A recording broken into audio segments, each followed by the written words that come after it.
Brodes Media.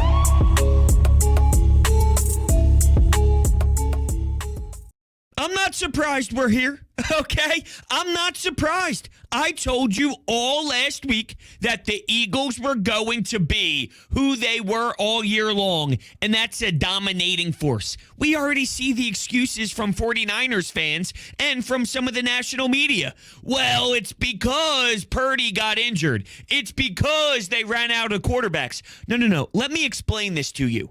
Hassan Reddick is a monster. Hassan Reddick this season is the best at his job. He's the best at getting to the quarterback, and he did it once again. I don't want to see players get hurt. I don't want to see guys go down with a concussion, and I don't want to see elbow injuries. But I do know the more explosive you are getting to the quarterback, there's a higher percentage that these guys are going to get banged up, and that's exactly what happened. Sue with the dominating play, hitting you hard to the ground. Hassan Reddick was everywhere. Hassan Reddick was unbelievable in this football game. Do I have to go back to 70 sacks? 70 sacks is not just 44. 70 sacks is not just a cute little number, a little bit above average. You don't stop this defensive front. And they showed that to you. The Eagles did what they needed to do. They put up 30 plus. Some impressive, long, sustained drives, too. And the coaching disparity showed up once again. I tried to explain how Kyle Shanahan comes up very small in big moments. He doesn't fully digest the game on the sidelines. Nick Sirianni fumbled. He challenged the incomplete pass. It resulted in a fumble. That's the coach thinking the game on the sidelines. While Kyle Shanahan, not challenging the Devontae Smith play, came back to bite him in the ass. But this isn't anything new. There's a lot of things that slip past Kyle Shanahan when games matter most. I've seen it. There's a track record of poor management, whether it's the clock or he's too focused on the cuteness of the game and the cuteness of the creativity. Remember, Nick Sirianni, not a finalist for Coach of the Year, but Kyle Shanahan was, but Brian Daboll was, and Doug Peterson was. You want to do the math? Go look at Nick Sirianni's record against all those guys and then come back to me. My biggest takeaway from this entire game is the 49ers are pieces of trash. The 49ers are sore losers. They're bums, and get the hell out of my city. And by the way, Kenneth Gainwell. Looks like we got our Corey Clement back, baby, because this is the 2017 version of that role. Man, Kenneth Gainwell is running hard. He's running tough. He had a drive where I look at that and go, yo, I highlight that in the notepad. Kenneth Gainwell delivering and being a ridiculous piece to success.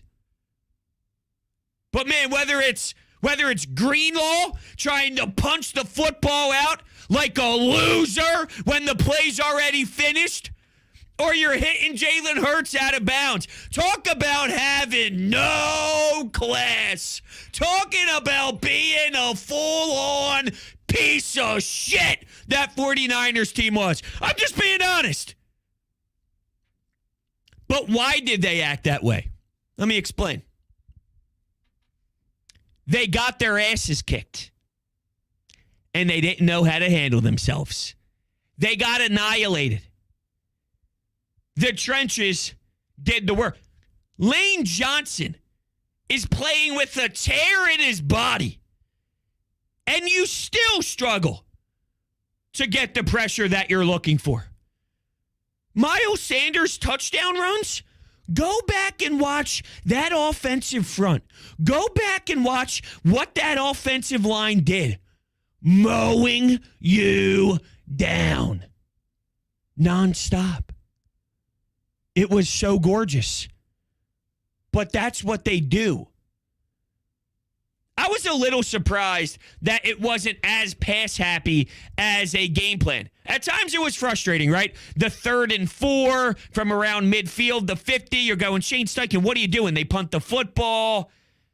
And then at times, I think they were late. I think they forced one to Quez Watkins. And I'm like, okay, I don't get the Quez Watkins one. Really, Jalen Hurts, if he hit A.J. Brown on the deep shot that was about, 5, 6, 7, 8 yards too far ahead of him, maybe the whole game changes because, McCaffrey gets the touchdown. It's a tie game, 7-7. Very poor tackling from C.J. Gardner-Johnson, from Darius Slay, really from Marcus Epps, because he could have stopped it with basically no gain at all. It might have even been a loss of some yards, but it was close to the line of scrimmage regardless. And McCaffrey's bouncing off people. I think Hargrave was running into some bodies too there. Totally sickening. Totally made me want to vomit right there on the spot. But they responded. You get to the 4th string quarterback. He's dropping the ball. You pick it up. Hassan was everywhere. It was an impressive game. There's already talk about how this team hasn't beaten anyone and they're not really good. If they're not really good, how come no one beats them? If they're not that good of a football team, how come all their losses, except for one, is with their backup quarterback? Because whenever Jalen Hurts is there, they're winning every football game. If they're not that good, then why do they win every game? Seriously, someone explain that to me. Give me logic. Give me real football talk here. Because apparently the Eagles only win because their entire schedule was super soft.